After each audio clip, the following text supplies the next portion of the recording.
Shri Shyam senior secondary school Bhadra के online platform पे फिर एक बार आपका स्वागत है।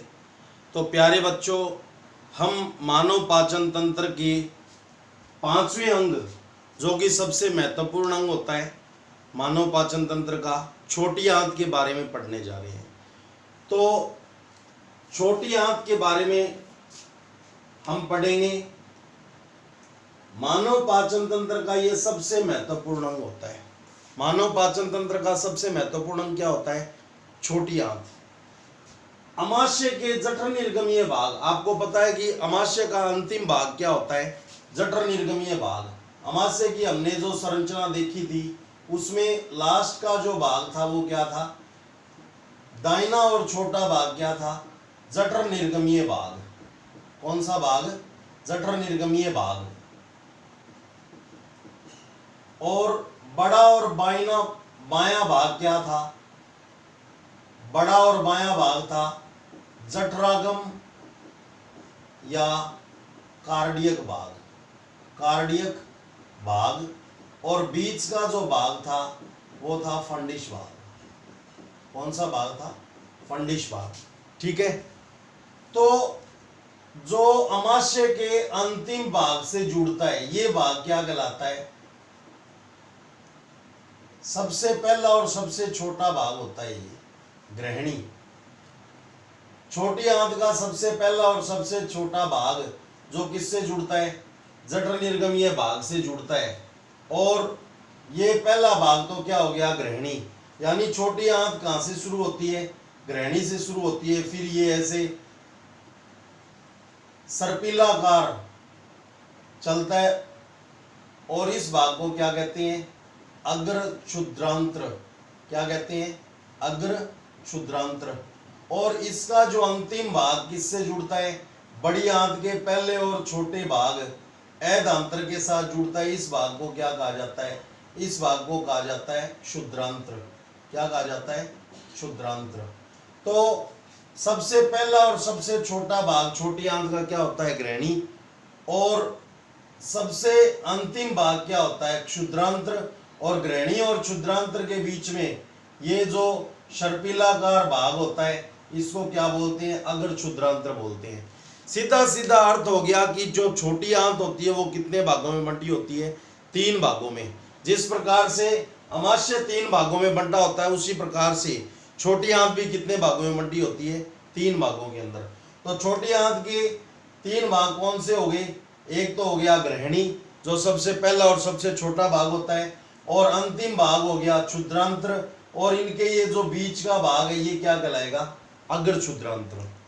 समझ में आ गई बात? तो हम सबसे पहले छोटी आंत के बारे में बात करते हैं, फिर इनके भागों के बारे में बात करेंगे। तो छोटी आंत की क्या पोजीशन होती है शरीर के अंदर? अमाशय के जठर निर्गमीय भाग, अमाशय के जठर निर्गमीय भाग से शुरू होकर ये कहां पे खत्म होता है?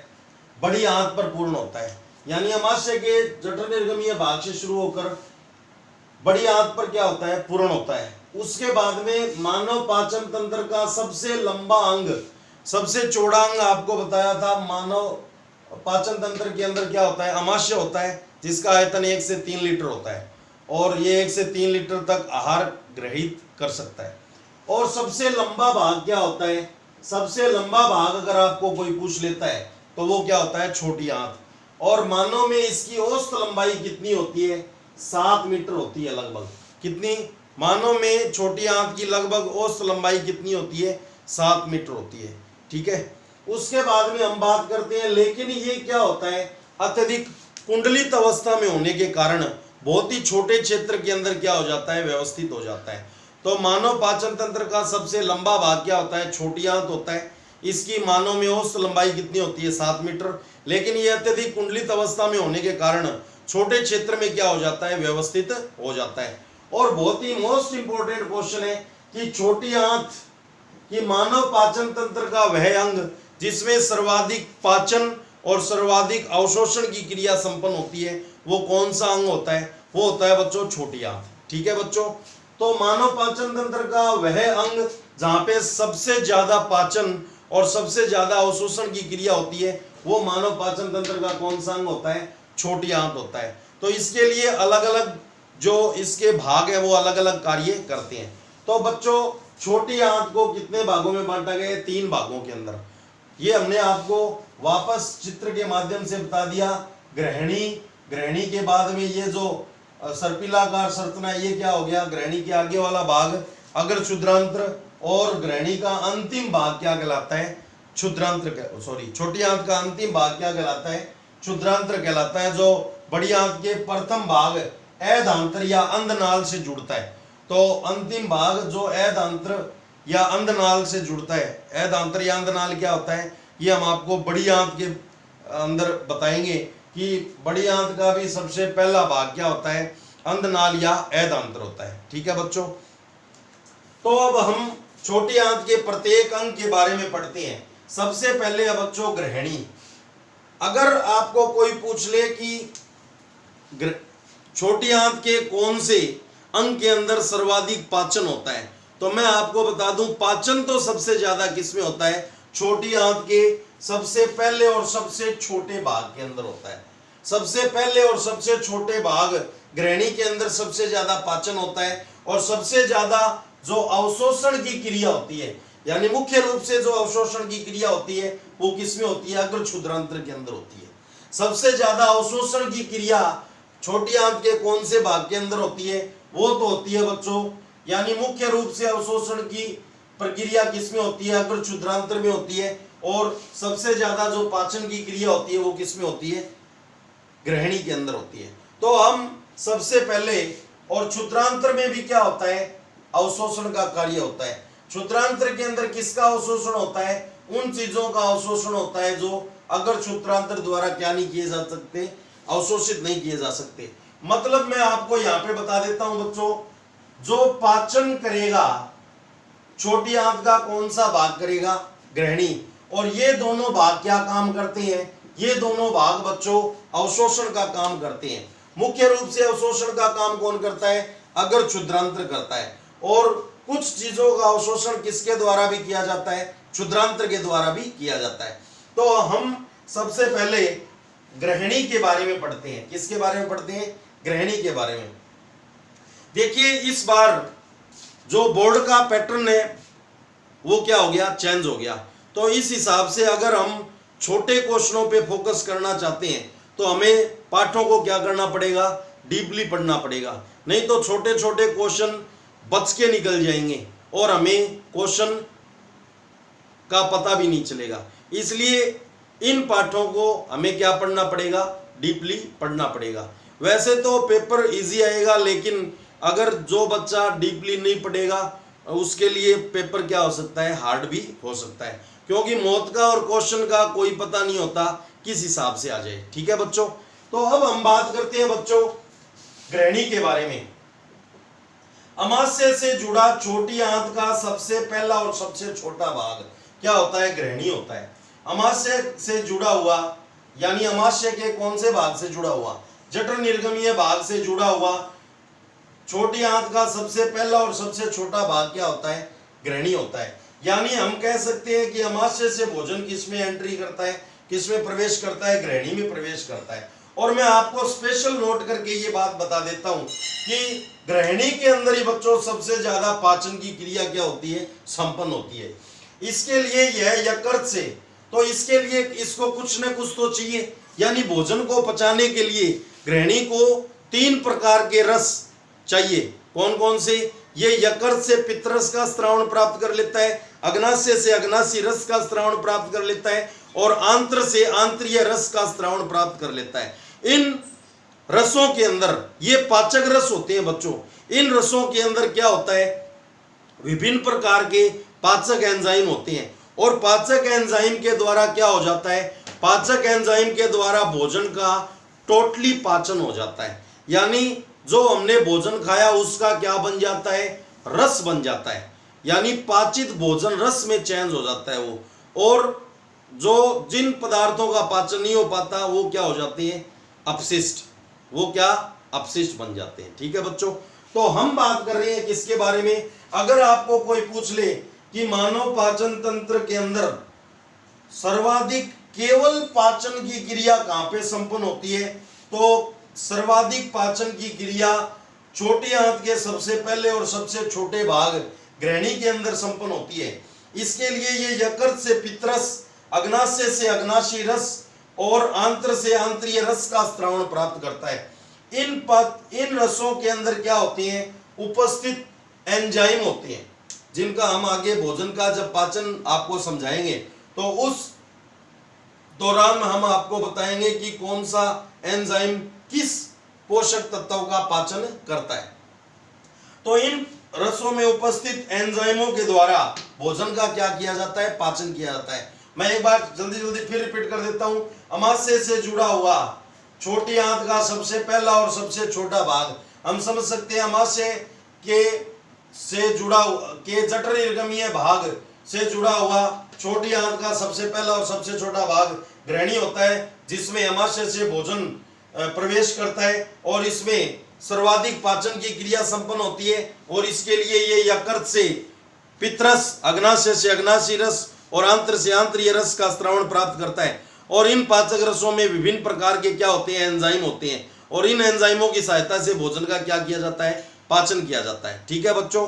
उसके बाद हम बात करते हैं किसके बारे में? अग्र क्षुद्रांत्र के बारे में। यह छोटी आंत का मध्य का भाग होता है। यानी पहला भाग तो कौन हो गया? ग्रहणी। और अंतिम भाग कौन हो गया? क्षुद्रांत्र। तो इनके बीच का भाग क्या हो गया? अग्र क्षुद्रांत्र। यानी ये छोटी आंत का मध्य का भाग होता है, अर्थात ग्रहणी व क्षुद्रांत्र के बीच के भाग को क्या कहा जाता है? अग्र क्षुद्रांत्र कहा जाता है। इसमें ग्रहणी से पाचित आहार रस का क्या किया जाता है? अवशोषण किया जाता है। तो जो ग्रहणी के अंदर भोजन का टोटली पाचन हो गया, जो ग्रहणी के अंदर भोजन का टोटली पाचन हो गया, उस पाचित भोजन रस यानी भोजन के पाचन के बाद बने रस का क्या किया जाता है? अवशोषण किया जाता है। और मैं आपको बता दूं कि मुख्यतः अवशोषण का कार्य विशेष प्रकार की कोशिकाओं के द्वारा संपन्न किया जाता है। मुख्यतः अवशोषण का कार्य विशेष प्रकार की कोशिकाओं के द्वारा संपन्न किया जाता है। और उन कोशिकाओं को क्या कहा जाता है? आंत्र कोशिकाएं। तो अगर क्षुद्रांत्र में जो अवशोषण का कार्य होता है वो विशेष प्रकार की कोशिकाओं के द्वारा संपन्न किया जाता है और उनको क्या कहा जाता है? आंत्र कोशिकाएं। उन कोशिकाओं को कौन सी कोशिकाएं कहा जाता है? आंत्र कोशिकाएं कहा जाता है। तो हम बात करते हैं, स्पेशल नोट करके मैं आपको बता रहा हूं बच्चों कि देखिए जो मुख्य जटिल पोषक पदार्थ हैं यानी पोषक तत्व है भोजन के अंदर, मुख्यतः जटिल पोषक तत्व कौन कौन से? कार्बोहाइड्रेट हो गया, वसा हो गया, प्रोटीन हो गया। तो इन सब का अवशोषण किसके द्वारा किया जाता है? अग्र क्षुद्रांत्र के द्वारा किया जाता है। यही मेन होते हैं। यानी हम ये कह सकते हैं कि मुख्यतः अवशोषण का कार्य किसके द्वारा संपन्न किया जाता है? अग्र क्षुद्रांत्र के द्वारा संपन्न किया जाता है। उसके बाद हम बात करते हैं बच्चों ग्रहणी के अंतिम भाग के बारे में, यानी क्षुद्रांत्र के बारे में बात करते हैं। ये छोटी आंत का सबसे अंतिम भाग होता है, जो किससे जुड़ा होता है? जो बड़ी आंत के प्रथम भाग ऐदांत्र या अंधनाल, एक ही बात होती है, ऐदांत्र या अंधनाल से जुड़ा होता है। अर्थात ये किसमें खुलता है? हम कह सकते हैं कि ये किसमें खुलता है? जो क्षुद्रांत्र होता है वो किसमें खुलता है? ये बड़ी आंत में खुलता है बच्चों। और ये भाग उन पोषक तत्वों का, मतलब मैंने आपको बताया ये दोनों भाग क्या करते हैं? अवशोषण का कार्य। और ये भाग क्या काम करता है? ये पाचन का कार्य करता है। तो ये भाग उन पोषक तत्वों का, विशेष रूप से किसका? पित्त लवण का यानी बाइल साल्ट्स और विटामिन का अवशोषण करता है। तो ये भाग उन पोषक तत्वों का अवशोषण करता है, यानी विशेष रूप से किसका? पित्त लवण का और विटामिन का अवशोषण करता है। और यानी जो अग्र क्षुद्रांत्र द्वारा क्या नहीं किए जा सकते? अवशोषित नहीं किया जा सकते, तो उनका अवशोषण किसके द्वारा किया जाता है? क्षुद्रांत्र के द्वारा किया जाता है। यानी क्षुद्रांत्र के द्वारा विशेष रूप से पित्त लवण का और विटामिन का अवशोषण किया जाता है। पित्त लवण का और विटामिन का, जो किसके द्वारा अवशोषित नहीं किए जा सकते? इस अग्र क्षुद्रांत्र के द्वारा अवशोषित नहीं किए जा सकते। ठीक है बच्चों। तो हमने आपको बताया कि मुख्य रूप से अवशोषण कौन करेगा? अग्र क्षुद्रांत्र। किस किस का करेगा? कार्बोहाइड्रेट, वसा और प्रोटीन का करेगा। और क्षुद्रांत्र किसका करेगा? विशेष रूप से पित्त लवण और विटामिनों का संश्लेषण करेगा। ठीक है बच्चों। अब हम पढ़ेंगे बड़ी आंत के बारे में। किसके बारे में पढ़ेंगे? बड़ी आंत के बारे में।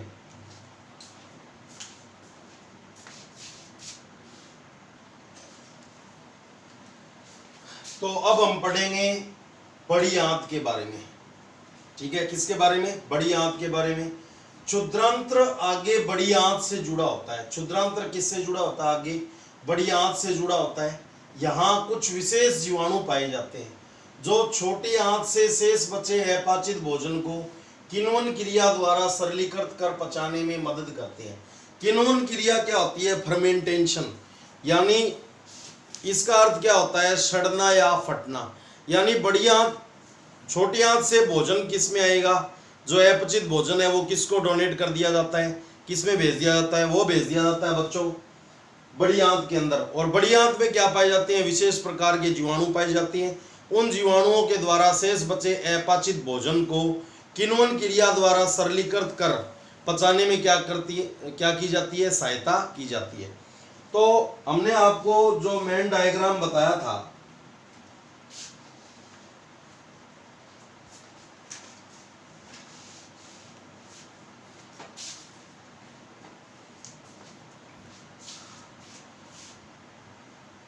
ये पोजीशन होती है किसकी?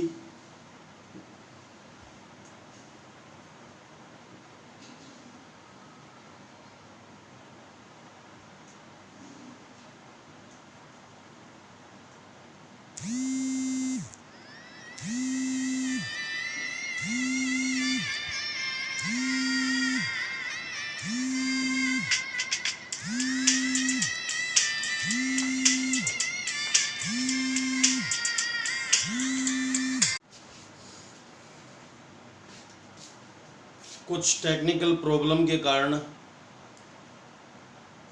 वीडियो बीच में बंद हो गया था। अभी देखेंगे हम बड़ी आंत के बारे में। किसके बारे में? बड़ी आंत के बारे में। तो क्षुद्रांत्र आपको पता है बच्चों, ये होता है क्षुद्रांत्र, जो कि छोटी आंत का सबसे अंतिम भाग होता है।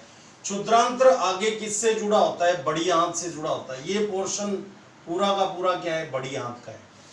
क्षुद्रांत्र आगे बड़ी आंत से जुड़ा होता है। क्षुद्रांत्र किससे जुड़ा होता है? ये छोटी आंत का सबसे अंतिम भाग, ये आगे किसमें घुलता है? ये होती है बड़ी आंत। ठीक है बच्चों, तो इस बड़ी आंत के अंदर क्या पाए जाते हैं? कुछ विशेष जीवाणु पाए जाते हैं। और छोटी आंत से भोजन किसमें एंट्री करता है? किसमें प्रवेश करता है? बड़ी आंत के अंदर प्रवेश करता है। तो यहाँ पर पाए जाने वाले जीवाणु भोजन को किण्वन क्रिया द्वारा सरलीकृत कर पाचन में क्या करते हैं? मदद करते हैं। भोजन को किण्वन क्रिया द्वारा सरलीकृत कर पाचन में क्या करते हैं? मदद करते हैं। किण्वन का मतलब होता है सड़ना या फटना। जैसे रसगुल्लों की दुकान पर जो रसगुल्ले बनाए जाते हैं वो किण्वन क्रिया द्वारा बनाए जाते हैं। और जो शराब तैयार की जाती है फलों के रस को सड़ा करके, अंगूर के रस को सड़ा करके, अवायवीय श्वसन यानी यीस्ट जैसे कवकों के द्वारा, वो भी किसके द्वारा? किण्वन क्रिया के द्वारा। तो बड़ी आंत का मुख्य काम क्या है? बड़ी आंत का मुख्य कार्य जल व खनिज लवणों का अवशोषण करना। यानी जल और खनिज लवणों का अवशोषण किसके द्वारा नहीं किया गया था? छोटी आंत के द्वारा नहीं किया गया। तो जल और खनिज लवणों का अवशोषण करना और शेष बचे अपशिष्ट को किससे? मल द्वार से क्या करना होता है? उत्सर्जित करना होता है।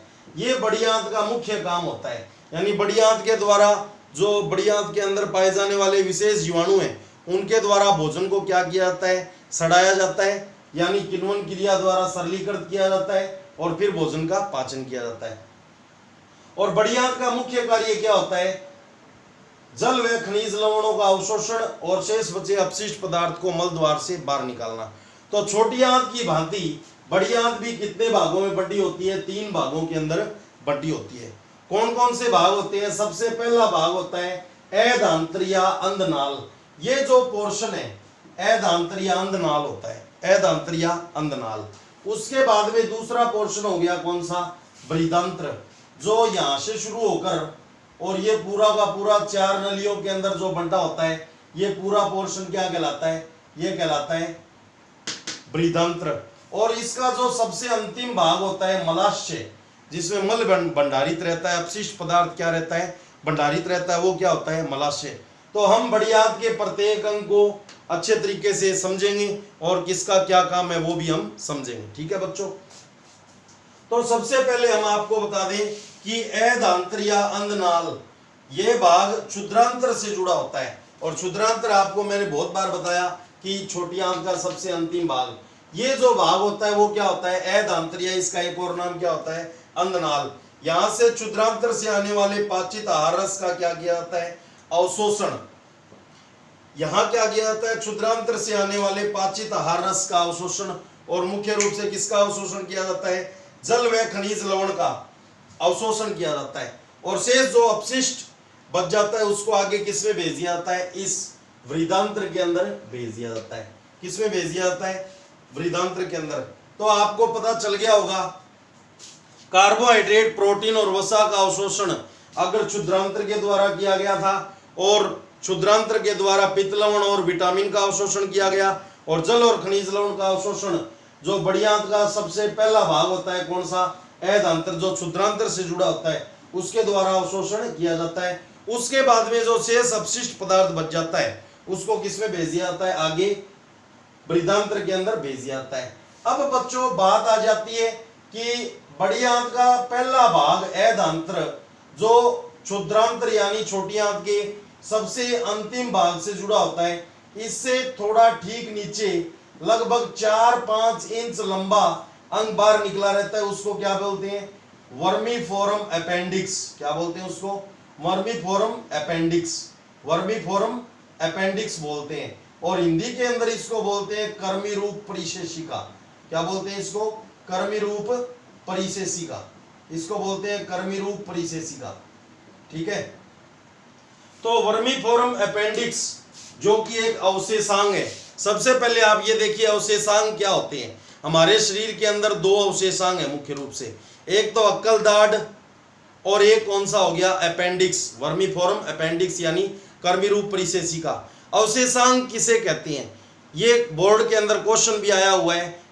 अवशेषांग कहते हैं किसको है, शरीर के अंदर पाए जाने वाले वे अंग जो शरीर के अंदर कोई कार्य नहीं करते, यानी जिनका कोई भी भूमिका नहीं होती है जिनकी, तो वो क्या कहलाते हैं, अवशेषांग। अगर कोई आपको अवशेषांग की परिभाषा पूछे तो मैं आपको फिर बता देता हूं कि शरीर के अंदर पाए जाने वाले वे अंग जो शरीर के अंदर कोई कार्य नहीं करते उसको क्या बोलते हैं, अवशेषांग बोलते हैं। उदाहरण के लिए अक्कल दाढ़, जब दांत के ऊपर दांत आ जाता है या जो जाड़ है उसके ऊपर जाड़ आ जाती है, उसको क्या बोलते हैं, अक्कल दाढ़ बोलते हैं। तो उसका हमारे शरीर में कोई काम नहीं होता, तो जो जाड़ होती है उसको भी बाय ऑपरेशन निकाल दिया जाता है। और जो कर्मी रूप परिशेषिका है, कभी कभी ये क्या होने लग जाती है, बढ़ने लग जाती है, या इसमें क्या आ जाती है, सूजन आ जाती है, तो शल्य चिकित्सा के द्वारा इसका क्या किया जाता है, इलाज किया जाता है, यानी इसको काट दिया जाता है। ठीक है, तो साधारण भाषा में अपन पेंडिस का दर्द, यानी जब ये बढ़ने लग जाती है तो पेट के अंदर क्या उत्पन्न होने लग जाता है, दर्द उत्पन्न होने लग जाता है, उसको क्या बोलते हैं, अपेंडिक्स का पेन। ठीक है, यानी दर्द। तो वर्मीफोरम अपेंडिक्स अवशेषांग के रूप में होता है। बड़ी आंत के प्रथम भाग यानी ऐदांत्र से थोड़ा ठीक नीचे, यानी ऐदांत्र क्षुद्रांत्र से जुड़ा होता है, उससे थोड़ा ठीक नीचे लगभग 4-5 इंच लंबा अंग बाहर निकला रहता है, उसको क्या कहते हैं, वर्मीफोरम अपेंडिक्स या कर्मी रूप परिशेषिका, जिसका हमारे शरीर में कोई भी कार्य नहीं होता।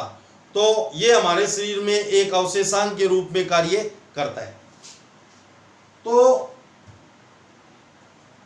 बड़ी आंत के प्रथम भाग ऐदांत्र जो क्षुद्रांत्र से जुड़ा होता है उससे थोड़ा ठीक नीचे 4-5 इंच लंबा अंग बाहर निकला रहता है, इसे क्या कहते हैं, वर्मीफोरम अपेंडिक्स या कर्मी रूप परिशेषिका। और ये मानव शरीर का क्या है, एक अवशेषांग। मानव शरीर के अंदर अक्कल दाढ़ और कर्मी रूप परिशेषिका या वर्मीफोरम अपेंडिक्स क्या है, अवशेषांग के रूप में कार्य करते हैं। उसके बाद में हम बात करते हैं बच्चों आहार नाल का, मतलब बड़ी आंत का दूसरा भाग जिसको क्या कहा जाता है, वृदांत्र। तो आहार नाल में बड़ी आंत के ऐदांत्र के आगे का भाग क्या कहलाता है, वृदांत्र कहलाता है। और ये देख लो उल्टे यू के आकार का होता है, किसके आकार का होता है, ये जो उल्टे यू के आकार का भाग है ये क्या कहलाता है, वृदांत्र। और ये करीब कितने मीटर लंबी नलिका होती है? 1.3 मीटर लंबी नलिका होती है। कितने मीटर लंबी नलिका होती है? 1.3 मीटर लंबी नलिका होती है। और ये 4 नलिकाओं के अंदर बंटी होती है। कितने नलिकाओं में? 4 नलिकाओं में। आरोही यानी ऊपर की ओर, और ये हो गई अनुप्रस्थ यानी एक्स अक्ष के अनुदिश। आरोही यानी ऊपर की ओर, अनुप्रस्थ यानी एक्स अक्ष के अनुदिश, और नीचे की ओर होती है वो होती है अवरोही नलिका। और ये जो होती है इधर जा रही है, ये कौन सी होगी? सिग्माकार। तो बृहदांत्र कितने प्रकार की नलिकाओं से मिलकर के बना होता है? 4 प्रकार की नलिकाओं से। कौन कौन सी नलिकाएं? सबसे पहले आरोही, जो जिसकी लंबाई करीब कितनी होती है? 15 सेंटीमीटर होती है। आरोही की लंबाई कितनी होती है? करीब 15 सेंटीमीटर। इसकी कितनी होती है? अनुप्रस्थ की करीब 50 सेंटीमीटर लंबी होती है। और अवरोही कितनी होती है? करीब 25 सेंटीमीटर लंबी नलिका होती है। और सिग्माकार कितनी होती है? करीब 40 सेंटीमीटर लंबी नलिका होती है। उसके बाद हम बात करते हैं किसके बारे में? मलाशय के बारे में। देखिए बच्चों, मलाशय मैंने आपको पहले भी बताया था कि जिस शब्द के आगे आस्य लग जाए उसमें वो चीज क्या रहती है? भंडारित रहती है। उदाहरण के लिए मलाशय जिसमें मल भंडारित रहता है यानी अपशिष्ट पदार्थ। अग्नाशय जिसमें अग्नाशी रस भंडारित रहता है। अमाशय जिसमें अम्ल भंडारित रहता है। कौन सा अम्ल? HCl, हाइड्रोक्लोरिक अम्ल। ठीक है, वो भी हम आपको आगे बताएंगे। उसके बाद में शुक्राशय जिसमें शुक्राणु भंडारित रहते हैं। अंडाशय जिसमें अंडाणु भंडारित रहते हैं। तो जिस शब्द के आगे जो चीज, पित्ताशय जिसमें पित्तरस भंडारित रहता है, यानी आशय जिस अंग के आगे लग जाए उसमें वो चीज क्या रहती है? भंडारित रहती है। ठीक है बच्चों, तो हम बात करते हैं मलाशय के बारे में। मलाशय आहार नाल का अंतिम भाग होता है। ये वाला भाग क्या कहलाएगा? मलाशय कहलाएगा। और इसमें क्या भंडारित रहता है? नाम से स्पष्ट हो रहा है, मलाशय यानी जिसमें मल भंडारित रहता है। और ये इसकी लंबाई कितनी होती है? करीब 20 सेंटीमीटर लंबाई होती है इसकी। उसके बाद में हम बात करते हैं बच्चों, मलाशय के अंतिम 3 सेमी वाले भाग को क्या कहा जाता है? गुदानाल। यानी मलाशय का अंतिम जो 3 सेमी का भाग होता है उसको क्या कहते हैं? गुदानाल। और गुदानाल या मलनाल भी बोल सकते हैं इसको। नलिका, नाल का मतलब नलिका। तो गुदानाल मल द्वार के द्वारा यानी गुदा द्वार के द्वारा, मल द्वार और गुदा द्वार एक ही बात होती है।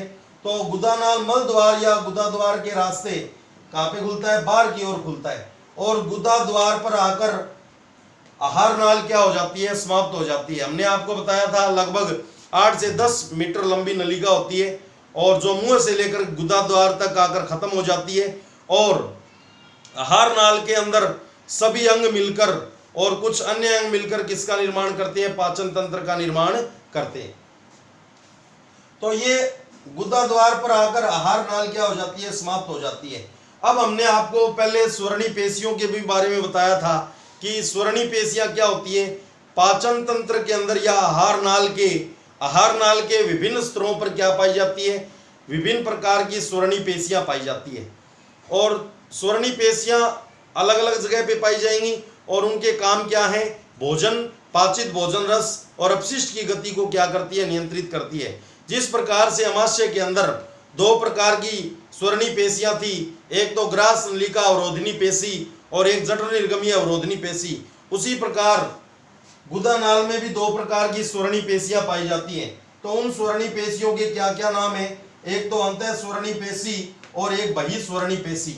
और इन दोनों स्वरणी पेशियों के क्या काम है? पाचित आहार रस के अवशोषण के बाद शेष रहे अपशिष्ट पदार्थों को बाहर निकालने का जो कंट्रोल किया जाता है, नियंत्रण किया जाता है, वो किसके द्वारा किया जाता है? अंतःस्वरणी और बहिस्वरणी पेशियों के द्वारा किया जाता है। तो गुदानाल में कितने प्रकार की स्वरणी पेशियां पाई जाती है? 2 प्रकार की, अंतःस्वरणी और बहिस्वरणी। इनका काम क्या होता है? पाचित आहार रस के अवशोषण के बाद शेष रहे अपशिष्ट पदार्थों को बाहर निकालने का जो नियंत्रण किया जाता है वो किसके द्वारा किया जाता है? इन स्वरणी पेशियों के द्वारा ही किया जाता है। ठीक है बच्चों, तो ये हमने अभी तक कितने अंगों के बारे में पढ़ लिया? 7 अंगों के बारे में पढ़ा। अब हम किसके बारे में पढ़ेंगे? पाचन ग्रंथियों के बारे में पढ़ेंगे। तो ग्रंथियों से पहले आपको, पाचन ग्रंथियों से पहले आपको किसके बारे में थोड़ा सा मैं आपको बताना चाहूंगा? ग्रंथियों के बारे में। किसके बारे में? ग्रंथियों के बारे में। ठीक है बच्चों,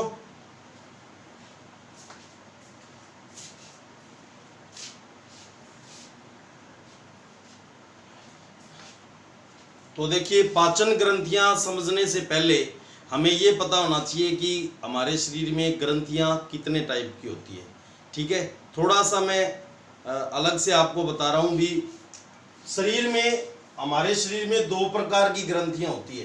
कौन कौन सी? एक तो अंतःस्रावी ग्रंथि, जिसका एक और नाम क्या होता है? नलिका विहीन ग्रंथि। और दूसरा कौन सा ग्रंथि होती है?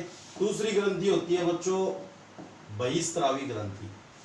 नलिका विहीन ग्रंथि और बहिस्रावी ग्रंथि। तो मैं आपको बता रहा हूं नलिका विहीन ग्रंथि या अंतःस्रावी ग्रंथि के बारे में।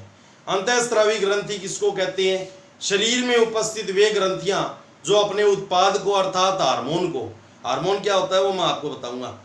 शरीर में उपस्थित वे ग्रंथियां जो अपने उत्पाद को अर्थात हार्मोन को सीधे ही किसमें छोड़ती है? खून में छोड़ती है, यानी रक्त में छोड़ती है, नलिकाओं में नहीं। इसलिए इनको क्या कहा जाता है? नलिका विहीन ग्रंथि या अंतःस्रावी ग्रंथि कहा जाता है। तो शरीर में उपस्थित वे ग्रंथियां जो अपने उत्पाद को अर्थात हार्मोन को सीधे ही किसमें छोड़ती है? नलिकाओं में छोड़ती हैं, वो खून में छोड़ती हैं, सॉरी। शरीर में उपस्थित वे ग्रंथियां जो अपने उत्पाद को अर्थात हार्मोन को सीधे ही खून में छोड़ती हैं, नलिकाओं में नहीं। इसलिए इनको क्या कहा जाता है? नलिका विहीन ग्रंथि या अंतःस्रावी ग्रंथि। और अंतःस्रावी ग्रंथि के द्वारा किसका निर्माण किया जाता है? अंतःस्रावी तंत्र का निर्माण किया जाता है। और अंतःस्रावी तंत्र के द्वारा हमारे शरीर में नियंत्रण व समन्वय का कार्य किया जाता है। किसके साथ मिलकर? तंत्रिका तंत्र के साथ मिलकर। यानी तंत्रिका तंत्र और अंतःस्रावी तंत्र दोनों मिलकर के हमारे शरीर में नियंत्रण व समन्वय का कार्य करते हैं, कंट्रोल एंड कोऑर्डिनेशन का। तो अंतःस्रावी ग्रंथियों के द्वारा अंतःस्रावी तंत्र का निर्माण किया जाता है जो नियंत्रण व समन्वय का कार्य करते हैं। और अंतःस्रावी तंत्र जो ग्रंथियां होती हैं उनके उत्पाद क्या होते हैं? हार्मोन। उनके उत्पाद क्या होते हैं? हार्मोन। तो हार्मोन क्या होती है? हार्मोन बच्चों रासायनिक पदार्थ होते हैं। यानी हार्मोन की क्या परिभाषा होती है? वे रासायनिक पदार्थ जो अंतःस्रावी ग्रंथियों द्वारा स्रावित किए जाते हैं और उनके द्वारा, यानी हार्मोन के द्वारा हमारे शरीर में नियंत्रण व समन्वय का कार्य किया जाता है। यानी हार्मोन की अगर परिभाषा पूछे तो क्या होती है कि अंतःस्रावी ग्रंथियों के द्वारा स्रावित वे रासायनिक पदार्थ जो शरीर के अंदर नियंत्रण व समन्वय का कार्य करते हैं वो क्या कहलाते हैं? हार्मोन कहलाते हैं। ठीक है, तो थोड़ा सा मैं आपको बता देता हूं, पहले पार्ट में भी ये था। हमारे शरीर की सबसे बड़ी अंतःस्रावी ग्रंथि कौन सी होती है? थायराइड होती है, जिसको हिंदी में क्या बोलते हैं? आउटू ग्रंथि। जो कहाँ पे पाई जाती है? गले में पाई जाती है। इसकी लंबाई कितनी होती है? 5 सेमी। और चौड़ाई कितनी होती है? 3 सेमी। और इसका आकार होता है एच आकार। इसका आकार क्या होता है? एच आकार। और इसके द्वारा कौन से हार्मोन का स्रावण किया जाता है? थायरोक्सिन हार्मोन का। तो थायरोक्सिन हार्मोन की अगर हमारे शरीर में कमी हो जाए तो हमें कौन सा रोग हो जाएगा? गलगंड या घेंगा या गोइटर। ये तीनों एक ही रोग के नाम है। गलगंड, घेंगा या गोइटर रोग हो जाता है। इस रोग के लक्षण क्या है? इसमें गले में क्या आ जाती है? सूजन आ जाती है। इसके अलावा थायरोक्सिन हार्मोन का दूसरा काम क्या होता है? ये कार्बोहाइड्रेट, वसा और प्रोटीन के अवशोषण को क्या करता है? नियंत्रित करता है। ठीक है बच्चों, उसके बाद में थायरोक्सिन के संश्लेषण हेतु किसकी जरूरत होती है? किसकी जरूरत होती है? कौन से खनिज लवण की जरूरत होती है? आयोडीन युक्त नमक की जरूरत होती है। आयोडीन एक प्रकार का खनिज लवण है बच्चों, ठीक है, जो समुद्री भोजन से प्राप्त होता है। तो थायरोक्सिन हार्मोन का संश्लेषण यानी निर्माण हेतु किसकी जरूरत होती है? आयोडीन युक्त नमक की जरूरत होती है। तो यह आपके पहले पार्ट के अंदर भी था। तो सबसे बड़ी अंतःस्रावी ग्रंथि पूछे तो वो कौन सी होती है? थायराइड। अंतःस्रावी ग्रंथियों का एक और नाम क्या होता है? नलिका विहीन, क्योंकि ये अपने उत्पाद को अर्थात हार्मोन को सीधे ही किसमें छोड़ती है? खून में छोड़ती है, नलिकाओं में नहीं। इसलिए इनको नलिका विहीन ग्रंथि या अंतःस्रावी ग्रंथि कहा जाता है। और बहिस्रावी ग्रंथि शरीर में उपस्थित वे ग्रंथियां जो अपने उत्पाद अर्थात एंजाइम को, यानी बहिस्रावी ग्रंथियां किसको छोड़ती है? एंजाइम को छोड़ती है। तो शरीर में उपस्थित वे ग्रंथियां जो अपने उत्पाद अर्थात एंजाइम को किसमें छोड़ती है? नलिकाओं में छोड़ती है, सीधे रुधिर में नहीं छोड़ती। इसलिए इनको क्या कहा जाता है? बहिस्रावी ग्रंथि। बहिस्रावी ग्रंथियों के उदाहरण दुग्ध ग्रंथियां हैं, श्वेत ग्रंथियां, या इसको श्वेत का मतलब होता है पसीना।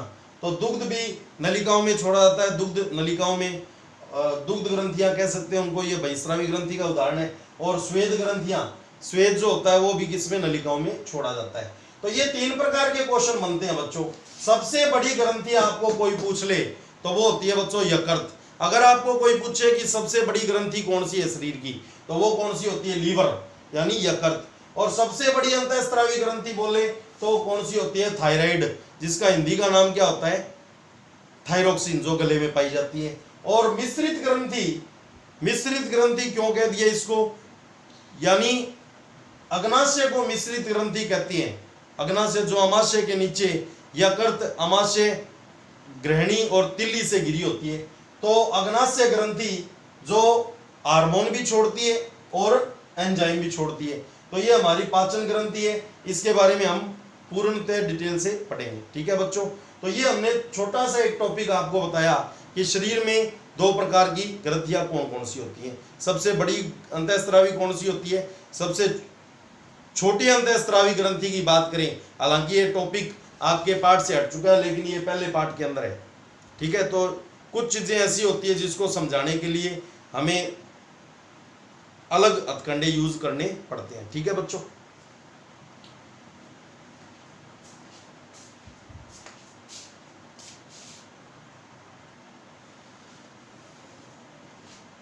तो ग्रंथियों के बारे में हमने पढ़ लिया था। अब हम बात करते हैं पाचन ग्रंथियां। किसके बारे में बात करेंगे, पाचन ग्रंथियों के बारे में।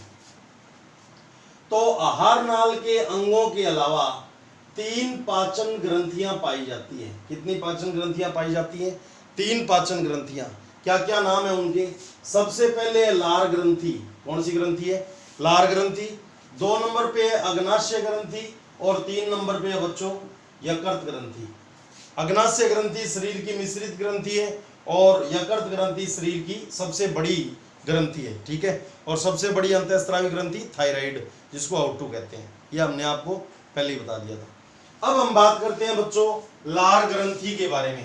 किसके बारे में बात करते हैं, लार ग्रंथि के बारे में। लार ग्रंथि कहाँ पे पाई जाती है, मुंह के अंदर। कहाँ पे पाई जाती है लार ग्रंथि, मुंह के अंदर। तो लार ग्रंथि लाला रस का स्रावण करती है, जिसको हम क्या कहते हैं, लार कहते हैं। लार ग्रंथि के द्वारा किसका स्रावण किया जाता है, लाला रस का स्रावण किया जाता है, जिसे हम क्या कहते हैं बच्चों, लार कहते हैं। और लार क्या है, लार एक सिरमी तरल व चिपचिपे श्लेष्मा का मिश्रण होता है। श्लेष्मा एक चिपचिपा पदार्थ होता है बच्चों।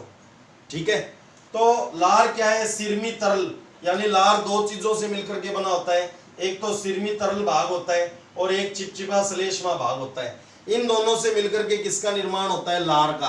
तो लाला ग्रंथि के द्वारा लाला रस का स्रावण किया जाता है, उसको लार कहते हैं। और लार क्या है, एक सिरमी तरल यानी बिना चिकनाई युक्त, और श्लेष्मा पदार्थ वो क्या होता है, चिकनाई युक्त। तो इन दोनों के कॉम्बिनेशन से किसका निर्माण होता है, लार का। तो देखिए बच्चों, सिरमी तरल तो क्या काम करता है, भोजन को गीला करता है। और श्लेष्मा स्नेहक, यानी स्नेहक वो पदार्थ होता है, लुब्रिकेट यानी ग्रीस। ग्रीस किसी चीज को क्या करेगा, चीकना करेगा। तो स्नेहक यानी लुब्रिकेंट के रूप में भोजन को क्या कर देता है, चीकना और लसलसा बना देता है। चीकना और क्या बना देता है, लसलसा, जिससे भोजन का पथ क्या हो जाता है, सुगम हो जाता है और भोजन को आगे धकेलने में क्या मिलती है, सहायता मिलती है। यानी सिरमी तरल की बात करें तो सिरमी तरल तो क्या काम करेगा, भोजन को गीला करेगा। और श्लेष्मा स्नेहक के रूप में भोजन को क्या कर देगा, भोजन को चीकना व लसलसा बना देगा, जिससे भोजन का जो रास्ता होता है वो सरल हो जाता है और भोजन को आगे धकेलने में क्या मिलती है, सहायता मिलती है। अब ये एक इंपॉर्टेंट क्वेश्चन जो बोर्ड के एग्जाम में आया हुआ है कि भोजन के पाचन में लार की क्या भूमिका होती है, भोजन के पाचन में लार की क्या भूमिका होती है। तो लार में उपस्थित टाइलिन एंजाइम, ये भी बोर्ड में आया हुआ क्वेश्चन है। दोनों क्वेश्चन बोर्ड में आए हुए हैं कि लार में कौन सा एंजाइम पाया जाता है। तो लार में बच्चों टाइलिन एंजाइम पाया जाता है। और एक बार क्वेश्चन आया हुआ है, भोजन के पाचन में लार की क्या भूमिका होती है। तो लार में जो टाइलिन एंजाइम होता है, जिसको एमाइलेज भी बोलते हैं, लार में उपस्थित टाइलिन यानी एमाइलेज एंजाइम के द्वारा मुख गुहा में कार्बोहाइड्रेट यानी स्टार्च, स्टार्च क्या होता है, एक जटिल कार्बोहाइड्रेट होता है। तो स्टार्च का आंशिक पाचन, आंशिक का मतलब बहुत ही कम, सूक्ष्म, अंश मात्र, यानी कार्बोहाइड्रेट का आंशिक पाचन कर दिया जाता है। ठीक है, यानी कार्बोहाइड्रेट का आंशिक पाचन कहाँ पे स्टार्ट हो जाता है? मुंह के अंदर स्टार्ट हो जाता है। और किसके माध्यम से? लार के माध्यम से। और लार में किसके माध्यम से? लार में पाए जाने वाले टाइलिन एंजाइम के माध्यम से। ठीक है, तो स्टार्च यानी जो जटिल कार्बोहाइड्रेट होता है, पौधे ने जब प्रकाश संश्लेषण की क्रिया पूर्ण कर ली तो पत्तियों के अंदर क्या उपस्थित हो जाता है? स्टार्च। स्टार्च का एक और नाम क्या होता है? मंड। क्या नाम होता है? मंड। यानी अगर कुकर ने सीटी मार दी तो चावल तैयार हो जाते हैं, और पौधे ने अगर स्टार्च यानी मंड की क्रिया संपन्न कर ली, पौधे की पत्तियों में अगर स्टार्च बन गया तो पौधे की फोटोसिंथेसिस की प्रोसेस क्या हो जाती है? कंप्लीट हो जाती है। तो स्टार्च यानी एक जटिल कार्बोहाइड्रेट होता है अनाज के अंदर, हम समझ सकते हैं। इसको टाइलिन एंजाइम के द्वारा माल्टोज में परिवर्तित कर दिया जाता है। ये भी एक कार्बोहाइड्रेट है, ये भी एक कार्बोहाइड्रेट है, लेकिन माल्टोज स्टार्च की अपेक्षा क्या है? सरल कार्बोहाइड्रेट है। यानी टाइलिन के द्वारा स्टार्च का आंशिक पाचन करके उसको किसमें तब्दील कर दिया जाता है? माल्टोज में। यानी मुंह के अंदर स्टार्च का यानी कार्बोहाइड्रेट का 30% क्या हो जाता है? पाचन हो जाता है। जब स्टार्च का 30% पाचन होता है तो वो किसमें परिवर्तित हो जाता है? माल्टोज के अंदर परिवर्तित हो जाता है। ठीक है बच्चों, उसके बाद में हम बात करते हैं लार के द्वारा भोजन को चीकना घुलनशील बनाया जाता है। और चीकने और घुलनशील भोजन को क्या कहा जाता है? बोल्स। यानी मुंह के अंदर जो लार के द्वारा चीकना और घुलनशील जो खाद्य पदार्थ को बनाया जाता है उसको क्या बोलते हैं? बोल्स। क्या बोलते हैं उसको? बोल्स। इसके अलावा लार के द्वारा दांतों की, मुख गुहा की और जीभ की भी क्या की जाती है? सफाई की जाती है। इसके अलावा लार के द्वारा दांतों की, जीभ की और मुख गुहा की क्या की जाती है? सफाई की जाती है। ठीक है बच्चों, तो लार ग्रंथि के बारे में हम पढ़ेंगे। लार ग्रंथि 3 भागों में बंटी होती है। कौन कौन सी हम पढ़ेंगे? सबसे पहले ये कान होता है बच्चों, कर्णपुरव ग्रंथि। कर्णपुरव लार ग्रंथि जो कहां पे पाई जाती है? गालों के अंदर पाई जाती है। कर्णपुरव यानी कान से पहले, पुरव का मतलब पहले, कान से पहले, यहां से कान स्टार्ट हो गया, इससे पहले गालों के अंदर कौन सी ग्रंथि पाई जाती है? कर्णपुरव ग्रंथि पाई जाती है। और ये किसका स्त्रावण करती है? ये सिरमी तरल का स्त्रावण करती है। और सिरमी तरल हमने आपको बताया कि ये भोजन को क्या करता है? गीला करता है। ठीक है बच्चों, उसके बाद में अधोजीवा। अधो शब्द का मतलब होता है बच्चों नीचे, और जीभ यानी जीभ के नीचे। अधोजीवा यानी ये ग्रंथि कहां पे पाई जाती है? जीभ के नीचे पाई जाती है। तो आप इस क्रम में इसको याद रखेंगे, 1 2 3। कर्णपुरव ग्रंथि, अधोजीवा ग्रंथि, और 3 नंबर पे कौन सी? अधोजंभ। किताब के अंदर ये पहले दिया हुआ है, ये बाद में दिया हुआ है, लेकिन इस हिसाब से आप याद रखोगे तो बेसिकली आपको याद करने में इजी रहेगा। ठीक है, तो कर्णपुरव यानी गालों के अंदर सिरमी पदार्थ का स्त्रावण करती है, सिरमी तरल का स्त्रावण करती है जो भोजन को गीला करता है। और अधोजीवा यानी जीभ के नीचे जो ग्रंथि पाई जाती है वो किसका? श्लेष्मीय पदार्थ का स्त्रावण करती है। और श्लेष्मीय पदार्थ क्या करता है? भोजन को चीकना बनाता है। और तीसरी प्रकार की आ गई अधोजंभ, जो मुख गुहा के पृष्ठ भाग की ओर पाई जाती है। यानी मुख गुहा का जो सरफेस होता है उसकी, यानी जहां से जीभ जुड़ी होती है वहां पर कौन सी ग्रंथि पाई जाती है? लगभग कौन सी ग्रंथि पाई जाती है? अधोजंभ। और ये दोनों ही प्रकार के पदार्थ का स्त्रावण करती है। कौन कौन सी? एक तो सिरमी तरल का और एक श्लेष्मीय पदार्थ का। और सिरमी तरल क्या करता है? भोजन को गीला करता है, और श्लेष्मीय पदार्थ भोजन को क्या बनाता है? चीकना बनाता है। तो ये हमारी पहली ग्रंथि होगी बच्चों। इसमें 2 क्वेश्चन बोर्ड के अंदर आए हुए हैं। कौन कौन से? एक तो लार के अंदर एंजाइम कौन सा होता है? टाइलिन या एमाइलेज। और दूसरा भोजन के पाचन में लार की क्या भूमिका है? तो टाइलिन एंजाइम के द्वारा स्टार्च जो जटिल कार्बोहाइड्रेट है उसका आंशिक पाचन करके, यानी लगभग 30% पाचन करके, बहुत ही कम पाचन करके उसको किसमें तब्दील कर दिया जाता है? माल्टोज के अंदर। तो माल्टोज स्टार्च की अपेक्षा क्या है? सरलतम कार्बोहाइड्रेट है। ठीक है बच्चों, उसके बाद हम बात करते हैं बच्चों अग्नाशय ग्रंथि। दूसरे नंबर की ग्रंथि कौन सी है? अग्नाशय ग्रंथि। और ये मानव पाचन तंत्र का क्या है बच्चों? सहायक अंग। ये मानव पाचन तंत्र का सहायक अंग क्यों है? क्योंकि मुंह के द्वारा अंतर ग्रहण किया हुआ भोजन अग्नाशय ग्रंथि के अंदर जाता नहीं है, बल्कि इसके द्वारा स्रावित जो अग्नाशयी रस होते हैं उसमें विभिन्न प्रकार के क्या पाए जाते हैं, पाचक एंजाइम पाए जाते हैं। और उन पाचक एंजाइमों की सहायता से कार्बोहाइड्रेट, वसा और प्रोटीन का आंतों के अंदर क्या कर दिया जाता है, पाचन कर दिया जाता है।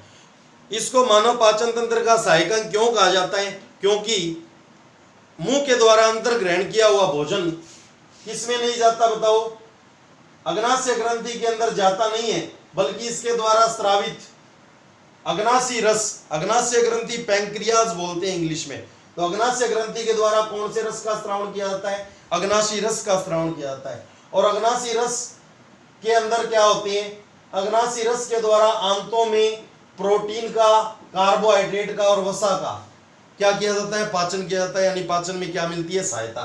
क्यों, क्योंकि इसके द्वारा अग्नाशयी रस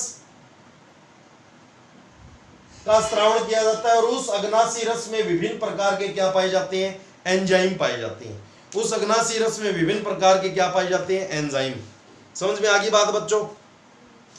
तो हम बात कर रहे हैं किसके बारे में, अग्नाशय ग्रंथि पैंक्रियाज।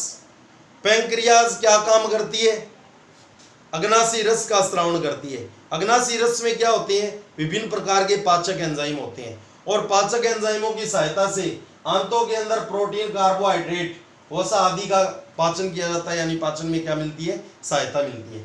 उसके बाद में बच्चों बात आ जाती है इसकी पोजीशन क्या है। ये करीब 6 से 8 इंच लंबी यू आकार की होती है।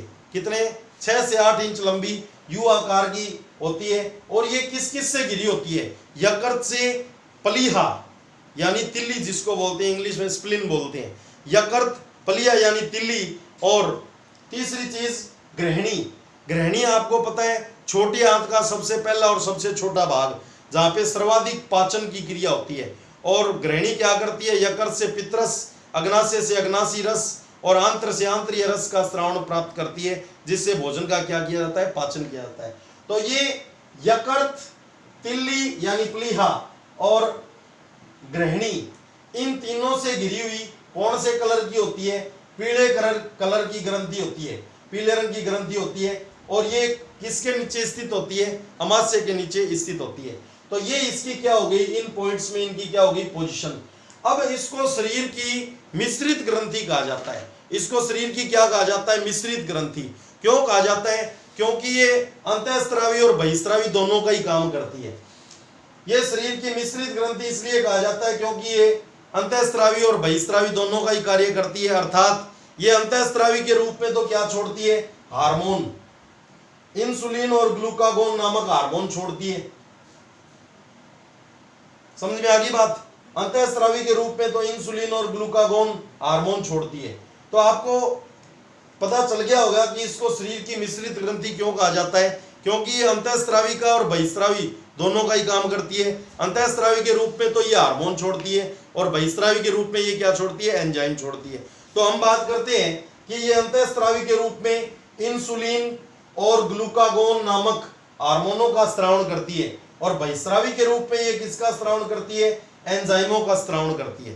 ठीक है, तो देखिए बच्चों, अग्नाशय ग्रंथि के अंदर लैंगरहैंस द्वीप नामक कोशिकाओं का क्या पाया जाता है, समूह पाया जाता है। अग्नाशय ग्रंथि के अंदर लैंगरहैंस द्वीप कोशिकाओं का क्या पाया जाता है, समूह। तो लैंगरहैंस द्वीप में 2 प्रकार की कोशिकाएं पाई जाती है। एक तो लैंगरहैंस द्वीप बीटा कोशिका और एक लैंगरहैंस द्वीप अल्फा कोशिका। तो ध्यान रखें कि लैंगरहैंस द्वीप की बीटा कोशिकाओं के द्वारा इंसुलिन हार्मोन का स्रावण किया जाता है। लैंगरहैंस द्वीप की बीटा कोशिकाओं के द्वारा इंसुलिन हार्मोन का स्रावण किया जाता है और लैंगरहैंस द्वीप की अल्फा कोशिका के द्वारा किसका स्रावण किया जाता है, ग्लूकागोन नामक हार्मोन का स्रावण किया जाता है। लैंगरहैंस द्वीप की बीटा कोशिकाओं के द्वारा इंसुलिन हार्मोन का और लैंगरहैंस द्वीप की अल्फा कोशिका के द्वारा ग्लूकागोन हार्मोन का स्रावण किया जाता है।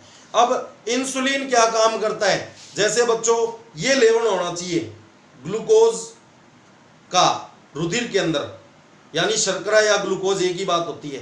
तो मान लिया ये लेवल होना चाहिए और ग्लूकोज यहां तक बढ़ गई, ग्लूकोज कहां तक बढ़ गई, यहां तक बढ़ गई। ठीक है, तो ये क्या काम करेगा, इंसुलिन ग्लूकोज की बढ़ी हुई मात्रा को कम करके नियंत्रित करता है।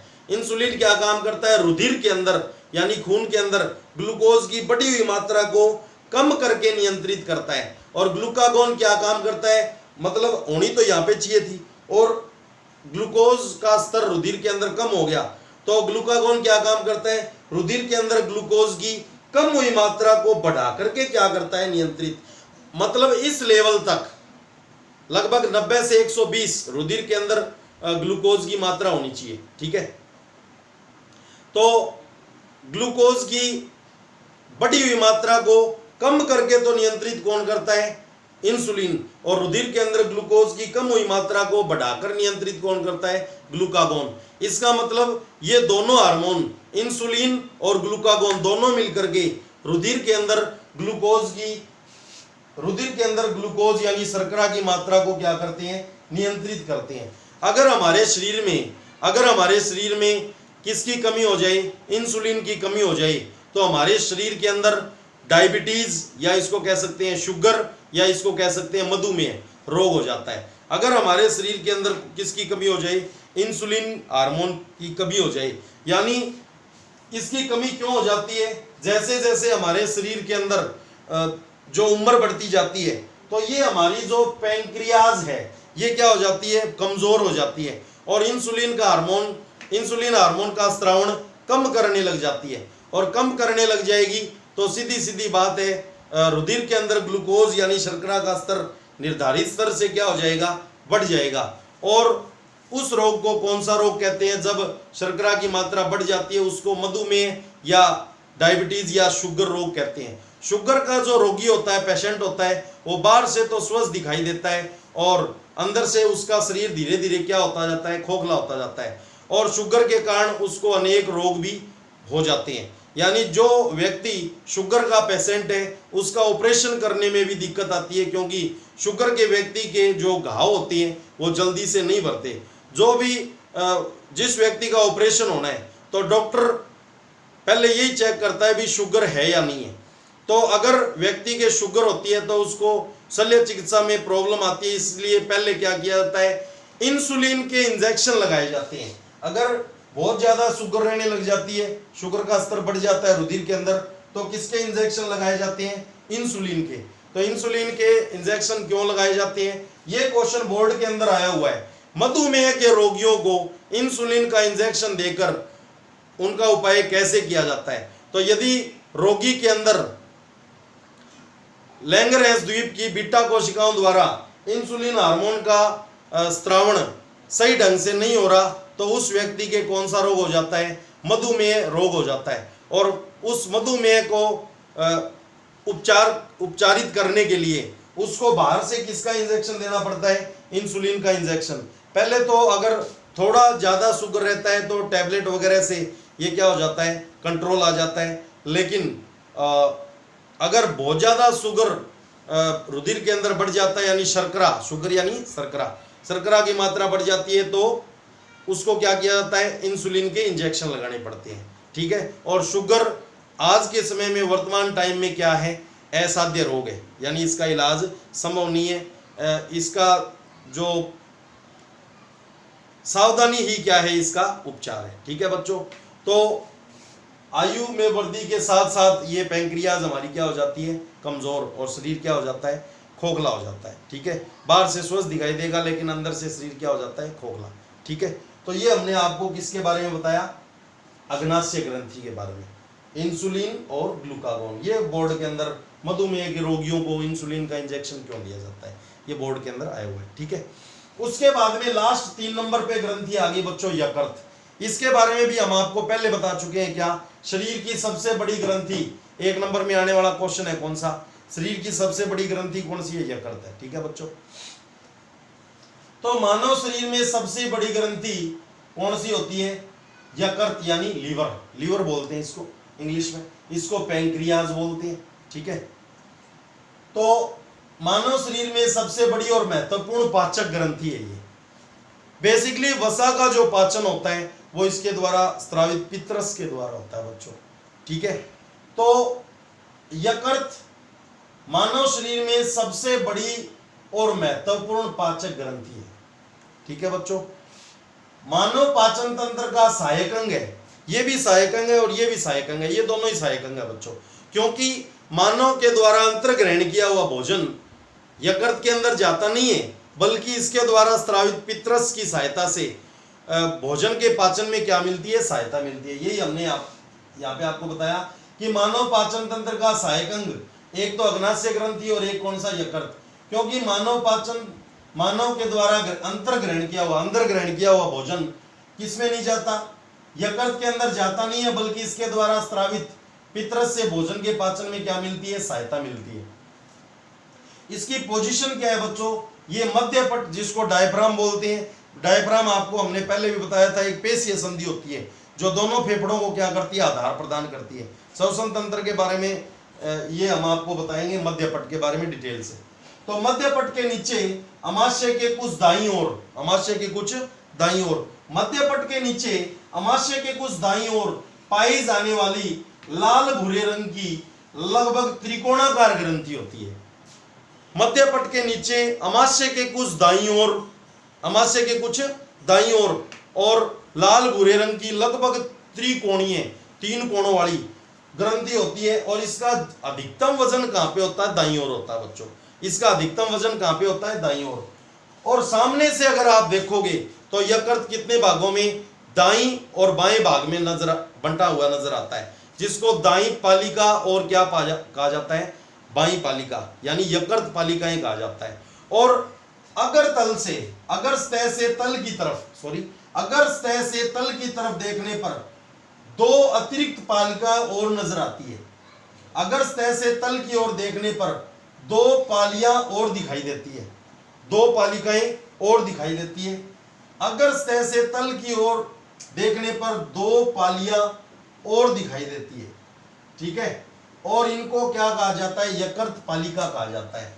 क्या कहा जाता है इनको, यकृत पालिका, लीवर लोब इंग्लिश के अंदर बोलते हैं।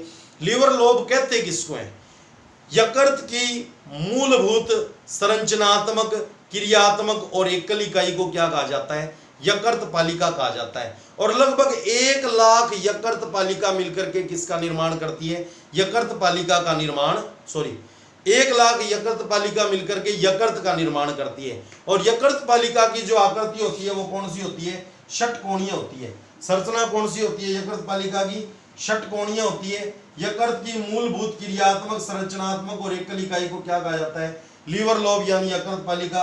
और यकृत का निर्माण कितनी यकृत पालिकाएं मिलकर के, 1 लाख यकृत पालिका मिलकर के किसका निर्माण करती है, यकृत का निर्माण करती है। और यकृत के द्वारा किसका स्त्रावण किया जाता है, पित्रस का स्त्रावण किया जाता है। किसका स्त्रावण किया जाता है बच्चों, पित्रस का स्त्रावण किया जाता है। अब पित्रस यकृत वाहिनी उपतंत्र द्वारा और पित्त वाहिनी द्वारा, वाहिनी का मतलब वहन करने वाली नलिका, यानी पित्रस को वहन करने वाली नलिका क्या होती है, पित्त वाहिनी। तो देखिए पित्रस यकृत वाहिनी उपतंत्र और पित्त वाहिनी द्वारा किसमें चला जाता है, पित्ताशय के अंदर। और पित्ताशय मैंने आपको पहले ही बता दिया, जिस शब्द के आगे आश्य लग जाए उसमें वो चीज क्या रहती है, भंडारित रहती है, एकत्रित रहती है। तो पित्ताशय क्या होता है, यकृत के अवतल का मतलब अंदर धसा हुआ भाग, यकृत के अवतल भाग में स्थित एक थैलेनुमा संरचना होती है, जिसको क्या बोलते हैं, पित्ताशय। और साधारण भाषा में उसको पित्त की थैली बोलते हैं। कहते हैं ना, उस व्यक्ति की पित्त की थैली फट गई। तो पित्ताशय क्या होता है, यकृत के अवतल भाग में यानी अंदर धसे हुए भाग में एक थैलेनुमा संरचना होती है। और उसमें किसका भंडारण रहता है बताओ, पित्रस का भंडारण रहता है, उसमें पित्रस का भंडारण होता है। और पित्ताशय से जो पित्रस है वो पित्ताशयी नलिका द्वारा, पित्ताशय से पित्रस पित्ताशयी नलिका द्वारा किसमें चला जाता है, ग्रहणी में चला जाता है। और ग्रहणी छोटी आंत का सबसे पहला और सबसे छोटा भाग होता है। जो आदमी अल्कोहल का उपयोग करता है, पहले पार्ट के अंदर हमने आपको बताया था कि जो व्यक्ति अल्कोहल का उपयोग करता है तो अल्कोहल डायरेक्ट कौन से पार्ट को डैमेज करता है, विकृत करता है, वो लीवर को ही विकृत करता है बच्चों। क्यों, क्योंकि शराब के अंदर यानी अल्कोहल के अंदर क्या पाया जाता है, अल्कोहल का सूत्र क्या होता है, C2H5OH, एथिल अल्कोहल इसका नाम होता है, और वैसे IUPAC नाम क्या होता है, एथेनॉल। तो वो रक्त के माध्यम से किसमें चला जाता है, वो रक्त के माध्यम से यकृत के अंदर चला जाता है। किसके अंदर चला जाता है, और एसीटेल्डिहाइड में परिवर्तित हो जाता है। और एसीटेल्डिहाइड एक विषैला पदार्थ है जो यकृत को धीरे धीरे क्या करता है, डैमेज करता है, यानी विकृत करता है, खराब करता है। तो इससे कौन सा रोग हो जाएगा, इससे वसीय यकृत रोग हो जाएगा। जो आदमी रेगुलर यानी बहुत ज्यादा क्या करता है, अल्कोहल का उपयोग करता है, तो उसका लीवर क्या हो जाता है, धीरे धीरे डैमेज हो जाता है। और डॉक्टर उसको क्या सलाह देते हैं कि या तो आप शराब छोड़ दीजिए, और या आप क्या छोड़ दीजिए, अपना शरीर छोड़ दीजिए, यानी चिकनी चीज छोड़ दीजिए। क्योंकि आपको पता है बच्चों, पितरस जो होता है उसमें लाइपेज एंजाइम होता है, और लाइपेज एंजाइम क्या काम करता है, वसा का पायसीकरण करता है, यानी आंशिक पाचन। वसा की बड़ी गोलिकाओं को छोटी गोलिकाओं में तोड़ना क्या कहलाता है, वसा का पायसीकरण कहलाता है। तो इसके अलावा ये वसा का पाचन करने वाला एंजाइम कौन है, लाइपेज। तो पितरस में कौन सा एंजाइम होता है, लाइपेज एंजाइम होता है, और लाइपेज एंजाइम के द्वारा वसा का पाचन किया जाता है। वसा यानी चिकनी चीजों का पाचन किया जाता है। तो जो व्यक्ति रेगुलर शराब का सेवन करता है उसका लीवर डैमेज हो जाता है, और पितरस सही ढंग से स्रावित नहीं हो पाता। उसके कारण या तो उसको चिकनी चीज छोड़ने के लिए डॉक्टर सलाह देता है, और या फिर अल्कोहल छोड़ने के लिए डॉक्टर उसको सलाह देता है। तो शराब के सेवन से कौन सा रोग हो जाता है, वसीय यकृत रोग। ये आपको हमने पहले पाठ में बताया था। और शराब का सूत्र C2H5OH, एथिल अल्कोहल या एथेनॉल। समझ में आ गई बात। और ये रक्त के माध्यम से शरीर के अंदर जाता है तो कौन से पदार्थ में, एसीटेल्डिहाइड। और एसीटेल्डिहाइड का फॉर्मूला हमने आपको पहले पाठ में भी बताया था, CS3CHO। ये एसीटेल्डिहाइड का फॉर्मूला होता है। और C2H5OH किसका, अल्कोहल यानी शराब का फॉर्मूला होता है। समझ में आ गई बात बच्चों। तो ये थी आपकी टोटल की टोटल पाचन ग्रंथियां। तो हमने आपको पाचन तंत्र के अंदर 7 अंग और 3 ग्रंथियां बिल्कुल लाइन टू लाइन आपको बताई हैं। देखिए बच्चों, आप घर पे जिस प्रकार से हम आपके लिए ऑनलाइन इतनी मेहनत करते हैं, और आपके लिए छोटी छोटी मगर मोटी बातें भी आपको बताते हैं, तो आपको रेगुलर इन टॉपिकों को कोरोना काल में अपने घर पे पढ़ना चाहिए। क्योंकि +2 और 10th के बोर्ड के एग्जाम डैम श्योर होने हैं। आपने पहले भी देखा था कि पिछली बार भी निश्चित रूप से 10th और +2 के एग्जाम हुए थे। क्योंकि आगे फिर कंपटीशन में क्या आ जाती है, प्रॉब्लम क्रिएट हो जाती है। इसलिए आप बिल्कुल अपना एक एक मिनट बचाते हुए और बिल्कुल रेगुलर अपना स्टडी करें। ये आपके लिए क्या है, गोल्डन डेज है। क्योंकि आपको घर पे केवल और केवल क्या है, एक ही काम है, ओनली स्टडी। थैंक यू, धन्यवाद।